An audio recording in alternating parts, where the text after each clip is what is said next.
আসসালামু আলাইকুম প্রিয় শিক্ষার্থীবৃন্দ, আশা করি সকলে আল্লাহর অশেষ রহমতে সুস্থ এবং ভালো আছো। আমিও ভালো আছি আলহামদুলিল্লাহ। আমি Razia Sultana Khanam, instructor plumbing and pipe fitting trade, Bangladesh Korea technical training centre, Dhaka. আমি আজকে তোমাদের যে বিষয়ে এই সেশনে আলোচনা করব সেটি হচ্ছে প্লাম্বিং অ্যান্ড পাইপ ফিটিং 1 দ্বিতীয় পত্র, যা দশম শ্রেণীর ছাত্রছাত্রীদের জন্য। আজকে আমি আলোচনা করব তোমাদের অধ্যায় 13। অধ্যায়ের নাম হচ্ছে মেনহোল। আজকের এই সেশন থেকে আমরা যা শিখব, আমাদের যা শিক্ষণফল হবে তা হলো আমরা মেনহোল সম্বন্ধে জানব। মেনহোল বলতে কি বুঝো এ বিষয়ে বুঝব। মেনহোলের প্রয়োজনীয়তা সম্বন্ধে আমরা জানব। মেনহোলের অবস্থান সম্বন্ধে আমরা জানব। মেনহোলের আকার আকৃতি সম্বন্ধে আমরা জানব। মেনহোলের নির্মাণ পদ্ধতি সম্বন্ধে আমরা জানব। মেনহোল সংরক্ষণ ও পরিষ্কারের যে সাবধানতা অবলম্বন করতে হয় সে বিষয়ে আমরা জানব এবং আমাদের এই মেনহোল অধ্যায়ের চ্যাপ্টারের যে অনুশীলনীটা হয় সেই অনুশীলনীটা আলোচনা করব। মেনহোল বলতে আমরা কি বুঝি? মেনহোল হলো একটা ইউটিলিটি হোল। এটা হলো সিওরেজ সিস্টেমের যে ব্যবস্থাপনা আছে সেই ব্যবস্থাপনার একটি প্রধান এবং অবিচ্ছেদ্য একটি অংশ। সিওরেজ সিস্টেমে অবশ্যই মেনহোলটা থাকতে হবে, তাহলে মেনহোলটা আমাদেরকে বুঝতে হবে। মেনহোলটা হচ্ছে একটি ইউটিলিটি হোল, যা আমরা বলতে পারি যেটা রক্ষণাবেক্ষণ গর্ত বা নর্দমা বিশেষ। এটি একটি সীমাবদ্ধ স্থানে নির্দিষ্ট স্ট্রাকচার অবলম্বন করে, নির্দিষ্ট কৌশল অবলম্বন করে তৈরি করা হয় এবং এটি ভূগর্ভস্থ পাবলিক ইউটিলিটির জন্য অ্যাক্সেস পয়েন্ট হিসেবে ব্যবহার করা হয়, যা পরিদর্শন কক্ষ বা রক্ষণাবেক্ষণ বা সিস্টেম আপগ্রেডের জন্য প্রয়োজন।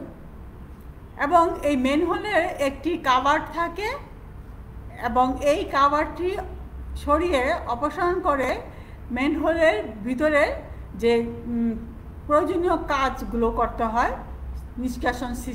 নিষ্কাশন ব্যবস্থাপনায় সেটি করা যায়। তাহলে আমরা সংজ্ঞা আকারে যদি বলি, তাহলে মেনহোলকে কিভাবে আমরা সংজ্ঞায়িত করতে পারি? মেনহোল হলো এমন একটি গর্ত যার মাধ্যমে বিশেষত ভূগর্ভস্থ বা বদ্ধ কাঠামোতে অ্যাক্সেস পেতে বা নিষ্কাশন ব্যবস্থাপনায় প্রয়োজনীয় কাজ করতে সহায়তা প্রদান করে, তাই মূলত মেনহোল। এখানে আমরা চিত্রের মাধ্যমে, এই চিত্রটির মাধ্যমে দেখতে পাচ্ছি যে মেনহোলের যে পাইপগুলো আসে, নিষ্কাশন ব্যবস্থাপনার যে সিওরেজ পাইপগুলো আসে, সেই পাইপগুলোর কানেকশনগুলোর একটি প্ল্যান চিত্র আমরা দেখতে পাচ্ছি। এখানে এই অংশটি যদি আমরা মেনহোল বলি, তাহলে এইখানে পাইপগুলো কিভাবে কানেকশনটা আসে সেই ব্যবস্থাপনাটা এই চিত্রের মাধ্যমে আমরা দেখতে পাচ্ছি। এবং এখানে একটি মেনহোলের যে কাভার এবং মেনহোলের যে ভিতরের ইন্টারনাল ভিউ সেই অংশটি দেখা যাচ্ছে এবং এইখানে একটি মেনহোল অবকাঠামো তৈরি করার যে প্রক্রিয়াটি সেই বিষয়টি দেখা যাচ্ছে, স্ট্রাকচারটা দেখা যাচ্ছে। আমরা পরবর্তী স্লাইডে এই মেনহোলের অবস্থান, স্ট্রাকচার এবং বিস্তারিত ব্যবহার আলোচনা করব। মেনহোলের প্রয়োজনীয়তা। মেনহোল একটি অত্যন্ত গুরুত্বপূর্ণ এবং একটি প্রয়োজনীয় অংশ সিওরেজ সিস্টেমের। এই মেনহোল আমাদের যে সিওরেজ সিস্টেমের মূল অবকাঠামো থেকে টয়লেটের যে ডব্লিউসি এবং প্যান থেকে যে সিওরেজ ময়লা মলমূত্র যে নিষ্কাশন করা হয়, এই নিষ্কাশন সিওরেজ পাইপের মাধ্যমে, সয়েল পাইপের মাধ্যমে নিষ্কাশন যখন সেপটিক ট্যাঙ্কে হয় এবং সেপটিক ট্যাঙ্ক থেকে যখন সিটি কর্পোরেশনের মেন সিওরে চলে যায়, এই যে ব্যবস্থাপনা, এই ব্যবস্থাপনায় কিন্তু মেনহোল একটি অপরিহার্য অংশ এবং অত্যন্ত গুরুত্ব এবং প্রয়োজনীয় একটি অংশ। কেন এই অংশটি প্রয়োজন? কারণ এই মেনহোলের মাধ্যমে এখানের যে পরিদর্শন ইন্সপেকশন করা হয় এবং মেনটেনেন্সের কাজগুলো এই মেনহোলের মাধ্যমে করা হয়। তার জন্য মেনহোলের প্রয়োজন অপরিসীম প্লাম্বিং সিস্টেমে। মেনহোলের অবস্থান কোথায় হয়? আমাদের এই যে সিওরেজ সিস্টেম আছে সেই সিওরেজ সিস্টেমে মেনহোলের অবস্থান হয়।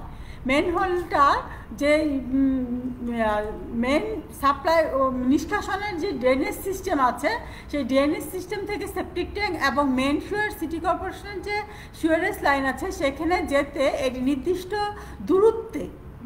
দূরত্বে স্থাপন করতে হয় এবং এটি নির্দিষ্ট আকার আকৃতি অনুযায়ী তৈরি করতে হয় এবং এটির একটি কাভার ঢাকনা থাকে। এটি হলো মেনহোলের যে অবকাঠামোগত বৈশিষ্ট্য। মেনহোলের যে ঢাকনা ব্যবহার করা হয় সেই ঢাকনাটাকে বলা হয় মেনহোল কাভার এবং এটি লোহার তৈরি করা হয় এবং সিসি দিয়ে ঢালাই করেও এটি তৈরি করা যায়। এবং মেনহোলটির একটি গোলাকার, বেশিরভাগ ক্ষেত্রেই গোলাকার অবকাঠামো দেখা যায় এবং এই গোলাকার অবকাঠামোটি সাধারণত এটির গভীরতা 1 মিটারের বেশি হলে নিচে নামার জন্য সিঁড়ি ব্যবহার করতে হয় এবং এটি সোজা সিওর পাইপের লাইনের 60 থেকে 90 মিটার পরপর কিন্তু মেনহোলটা তৈরি করতে হয়। কোনো ক্ষেত্রে এটা 11 মিটার পরপরও তৈরি করা হয়।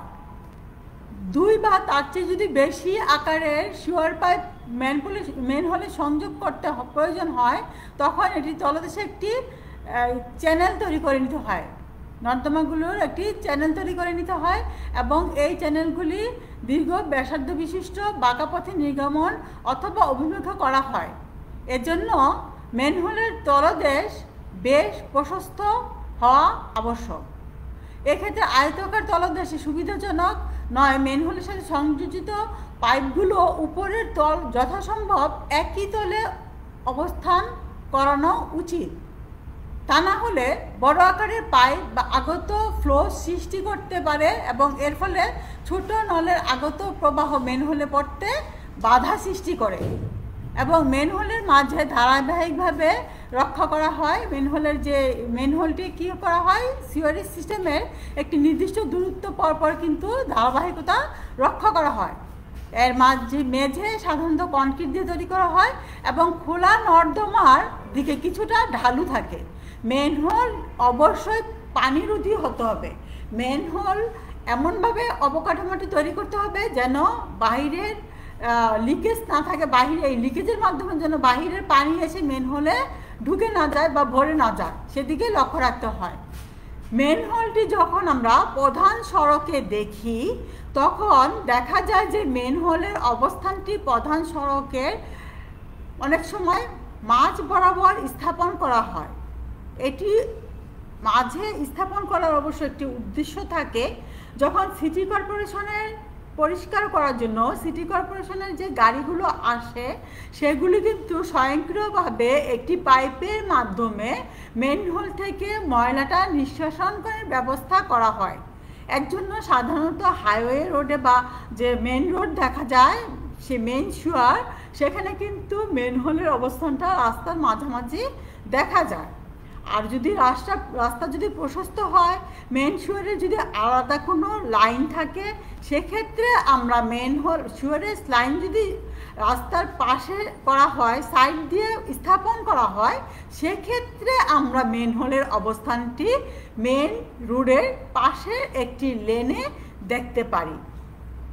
এবং এই মেনহোলের অবস্থান নিরাপত্তা এবং দুর্ঘটনা মুক্ত করার জন্য এখানে অবশ্যই ভেন্টিং সিস্টেম রাখা উচিত, কারণ মেনহোলে অনেক বিষাক্ত গ্যাসের সৃষ্টি হয়, মিথেন গ্যাসের সৃষ্টি হয়।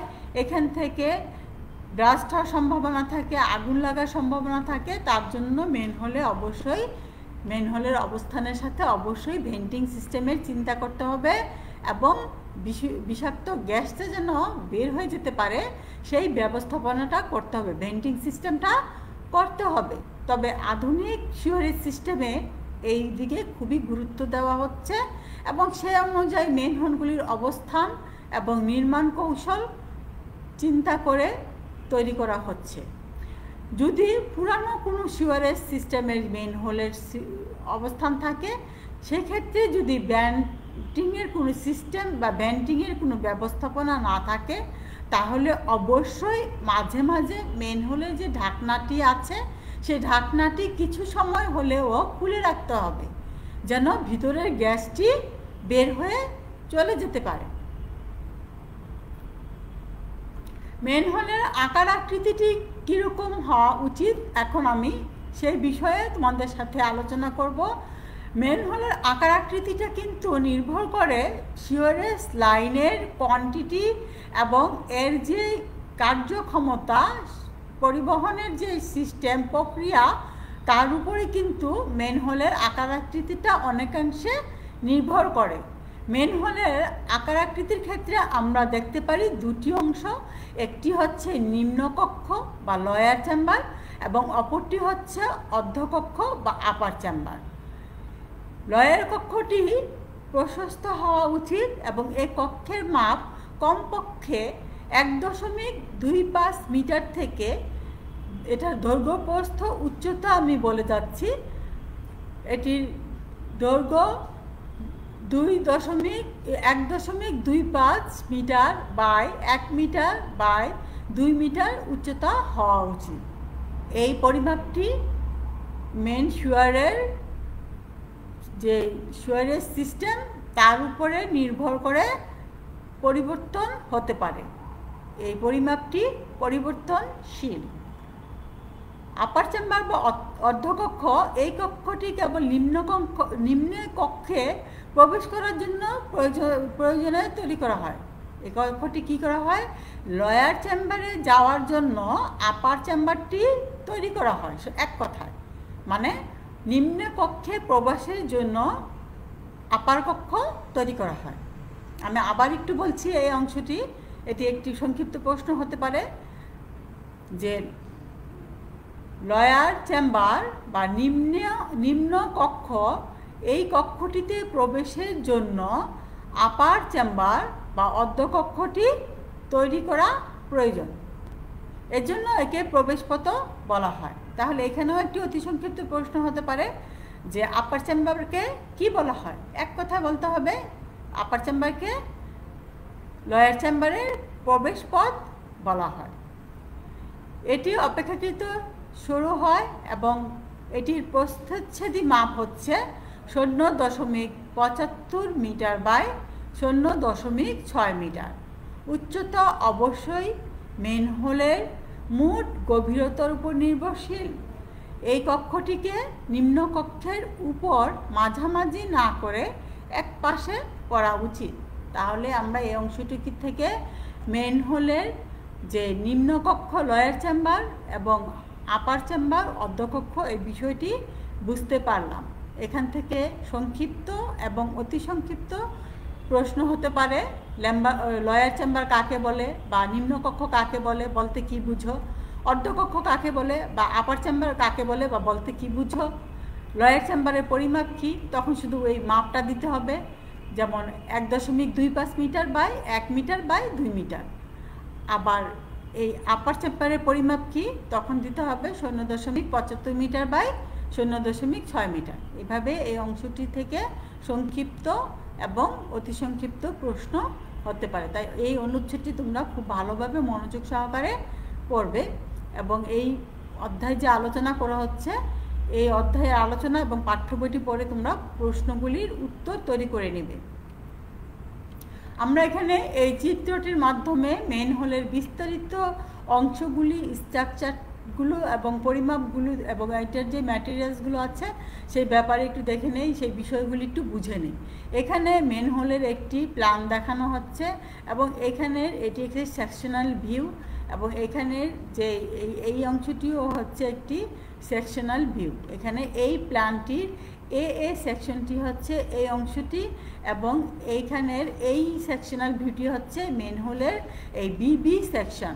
তাহলে এই সেকশন থেকে আমরা ম্যানহোলের অবস্থান এবং এর অবকাঠামোগত একটি রূপ দেখতে পাচ্ছি এবং এই অংশটি থেকে আমরা ম্যানহোলের যে বিভিন্ন উপাদান এবং পরিমাপগুলো আছে সেই অংশটি বিস্তারিত দেখতে পাচ্ছি। এখানে এই সিম্বলের সাহায্যে ওয়াটার লেভেলটা দেখানো হচ্ছে এবং এটি হচ্ছে ম্যানহোলের গ্রাউন্ড লেভেল এবং এখানে ফিট এ মেট্রিক পদ্ধতিতে পরিমাপটা দেওয়া আছে। এখানে ম্যানহোলের এই ডাইমেনশনটি হচ্ছে 4 মিটার এবং এখানে একটি ম্যানহোলের কাভার আছে এবং এই কাভারটির ম্যানহোল কাভারটির এখানের যে ওপেনিং এখানে 2x2 এটির পরিমাপটি দেখানো হচ্ছে এবং 6 ইঞ্চি থিকের এখানে রেইনফোর্সমেন্টের কনক্রিট একটি স্ল্যাব আছে এবং এখানে 8 ইঞ্চির block soil with 1 inch open Joints আছে এবং 3/4 ইঞ্চির যে এগ্রিগেট কোর্স এগ্রিগেটগুলি এখানে ব্যবহার করা হয়েছে এবং এখানে 1 থেকে 1/2 ইঞ্চির যে এগ্রিগেটগুলি ব্যবহার করা হচ্ছে এবং এখানে এই ম্যানহোলে কিন্তু কোর্স এগ্রিগেট এবং ফাইন এগ্রিগেট দুটি ব্যবহার করা হয়। তাহলে এই চিত্রটির মাধ্যমে আমরা ম্যানহোলের স্ট্রাকচার এবং প্ল্যান এবং সেকশনের বিস্তারিত নকশাটি দেখতে পেলাম। ম্যানহোলের নির্মাণ পদ্ধতিটা আমরা দেখে আসলাম চিত্রটির মাধ্যমে। এই নির্মাণ পদ্ধতিটি কী করা হয়, এটি সুয়ার অ্যাপেন্ডাইসগুলোর মধ্যে ম্যানহোল একটি খুব গুরুত্বপূর্ণ অবকাঠামো। এটি সুয়ারের সিস্টেমের একটি অবিচ্ছেদ্য অংশ। ভিন্ন ভিন্ন উচ্চতায় বিভিন্ন দিক থেকে আগত যে সুয়ারের যে লাইনগুলো কানেকশন হয় সেই বা সংযোগ হয়, সেজন্য এই স্থানে পাইপের আকার আকৃতিতে হঠাৎ খুব বেশি কম বা বেশি বা পরিবর্তন হলে রাস্তার উপরিভাগ হতে অন্তত সর্বনিম্ন সুয়ার পাইপ পর্যন্ত গর্ত খনন করে ইটের দেয়াল গেঁথে আয়তাকার বা গোলাকার বা বর্গাকার আকৃতিতে ম্যানহোল তৈরি করা হয়। এখানে ম্যানহোলের যে বিভিন্ন পার্টগুলি আছে এই চিত্রটির মাধ্যমে আমরা এই ম্যানহোলের বিভিন্ন অংশগুলি দেখতে পাচ্ছি। বিস্তারিত পরিমাপ সহ এখানে স্ট্রাকচার, রডের প্লেসমেন্ট, কনক্রিটের গঠন এবং প্ল্যান সেকশন এই চিত্রটির মাধ্যমে আমরা বিস্তারিত দেখতে পাচ্ছি ম্যানহোলের নির্মাণ পদ্ধতিটি। এখন আমরা জানব কিভাবে ম্যানহোল সংরক্ষণ করা হয় এবং কিভাবে ম্যানহোল সংরক্ষণ করা হয় এবং পরিষ্কার করা হয় এবং পরিষ্কারের সময় আমাদেরকে কি সাবধানতা অবলম্বন করতে হবে। ম্যানহোলের মধ্যে বিভিন্ন পাইপের কানেকশনগুলি মূলত আসে এবং এটি একটি কাভার ঢাকনা থাকে এবং সেটির মধ্যে ম্যানহোলের সিস্টেমের মধ্যে আমাদের বেন্টিং সিস্টেম রাখা উচিত এবং আমরা যখন এই ম্যানহোল পরিষ্কার করতে যাব তখন কিন্তু আমাদের বেন্টিং সিস্টেমে তো দূষিত গ্যাসটা বের হয়, তারপরেও পরিষ্কার করার বেশ কিছুক্ষণ অন্তত 2-3 ঘন্টা আগে ম্যানহোলের যে কাভারের যে ঢাকনা আছে সেই ঢাকনাটি কিন্তু আমাদের উন্মুক্ত করে রাখতে হবে। তা না হলে ভিতরে যে আবদ্ধ গ্যাস আছে সেই বিষাক্ত গ্যাসে কিন্তু মৃত্যুর মতন দুর্ঘটনাও ঘটে থাকে। তাহলে আমরা ম্যানহোলের সম্বন্ধে পরিষ্কার করার প্রথম পদক্ষেপটা হচ্ছে ম্যানহোলের যে ঢাকনা আছে গ্যাসকে মুক্ত করার জন্য আমাদেরকে কিছু সময় এই ঢাকনাটি খুলে রাখতে হবে, মুক্ত বায়ু চলাচলের ব্যবস্থা করে দিতে হবে। কারণ ম্যানহোলে যখন মানুষ ঢুকে যেতে কাজ করে ভিতরে যদি গ্যাস আবদ্ধ থাকে তাহলে সেই যে ব্যক্তি ভিতরে প্রবেশ করবেন তিনি অসুস্থ হয়ে যেতে পারেন এবং তার মৃত্যুও হতে পারে। ম্যানহোলের প্রবেশ করার সময় একটি নিরাপদ ল্যাম্প ব্যবহার করা হয়। এটি 5 মিনিট যাবৎ ম্যানহোলের মধ্যে রাখা হয় এবং ওই সময় যেন ল্যাম্পটি নিভে না যায় সেই ব্যবস্থা করা হয় এবং ম্যানহোলের ভিতরে যে হাইড্রোজেন সালফাইড গ্যাস থাকে সেটি উন্মুক্ত করা দিতে হবে ঢাকনা খুলে এবং এটা ভেন্টিং সিস্টেমের মাধ্যমে এবং এই হাইড্রোজেন সালফাইড যে গ্যাসটি আছে এটা যেন ম্যানহোলে প্রবেশ না করে সেই ব্যবস্থাটিও করতে হয়। এবং ম্যানহোলের ভিতরে কখনোই ম্যাচ বা মোমবাতি এই ধরনের জ্বলন্ত অগ্নিশিখা নিয়ে প্রবেশ করা যাবে না। কেন যাবে না? কারণ আমি বলছি যে আমাদের এই সুয়েরেজ সিস্টেমে যে septic tank, manhole, inspection chamber এগুলো কিন্তু বিভিন্ন রকমের বিষাক্ত gas, methane gas, hydrogen sulphide gas এই ধরনের বিষাক্ত গ্যাস কিন্তু সৃষ্টি হয় যা জ্বলনশীল। তার জন্য এই সমস্ত জায়গায় যখন কাজ করা হবে, মেনটেন্যান্সের কাজ করা হবে, ক্লিনিংয়ের কাজ করানো হবে, তখন কিন্তু যে উন্মুক্ত শিখা যেমন ম্যাচের কাঠি জ্বালানো বা মোমবাতি ব্যবহার করা যাবে না। এবং ম্যানহোল সংরক্ষণ এবং পরিষ্কারের কাজটি অবশ্যই দিনের বেলায় করা উচিত। এবং ম্যানহোলের ঢাকনা খোলা অবস্থা এবং চারপাশে লাল পতাকা প্রদর্শন করা উচিত, যাতে যানবাহন বা পথচারীদের সতর্ক করে দেওয়া যায়, কোনো রকমের দুর্ঘটনা না ঘটে। আমরা পরিচালিত একটি দৃশ্য আমাদের মধ্যে দেখা যায়, যখন বৃষ্টির পানিতে রাস্তার মেনহোলগুলি ডুবে যায়। অনেক সময় দেখা যায় এই মেনহোলগুলির কিন্তু ঢাকনা চুরি হয়ে যায় বা নষ্ট হয়ে যায় বা ঢাকনাগুলি থাকে না। সেক্ষেত্রে কিন্তু মেনহোলগুলির মেনটেন্যান্সের ক্ষেত্রে এই বিষয়টি খুবই গুরুত্ব সহকারে দেখা উচিত, কারণ ঢাকনা যদি মেনহোলে না থাকে আর জলবদ্ধতা সৃষ্টির জন্য কিন্তু মেনহোলের ওই ছিদ্রপথটি দেখা যায় না, পানিতে ঢেকে যায়। সেক্ষেত্রে কিন্তু অনেক বড় ধরনের দুর্ঘটনা ঘটে। সেক্ষেত্রে প্রধান সড়কে যখন মেনহোলে ঢাকনা থাকে না, তখন যদি কোনো পথচারী যদি ওই মেনহোলে পড়ে যায়, এই মেনহোলের সুয়ারেজ সিস্টেমটা কিন্তু আমাদের দেশের ক্ষেত্রে একদম বুড়িগঙ্গার সাথে কানেকশন থাকে। এবং এই প্রধান সড়কের যে মেন সুয়ার লাইন আছে, সেখানে কিন্তু পানির প্রবাহটা খুব তীব্র থাকে। এবং দেখা যায় যে এই ধরনের দুর্ঘটনায় যদি কেউ মেনহোলে দিয়ে পানিতে মেনহোলে প্রবেশ করে মেনহোলের ভিতরে পড়ে যায়, তখন কিন্তু তার মৃত্যু অনিবার্য। কারণ এই পানির যে প্রবাহ থাকে তার ফলে সে একদম বুড়িগঙ্গায় চলে যায়। আমাদের দেশে এই ধরনের অনেক দুর্ঘটনা আমরা টিভি নিউজে দেখেছি এবং আমরা জানতে পেরেছি। তার জন্য আমাদের বৃষ্টির সময় যখন জলবদ্ধতার সৃষ্টি হয়, তখন মেনহোলগুলির থেকে নিরাপত্তা বজায় রাখার জন্য, সেফটি মেনটেন করার জন্য খোলা ঢাকনা থাকার সম্ভাব্য স্থানগুলোতে লাল পতাকা দিয়ে চিহ্নিত করতে হবে।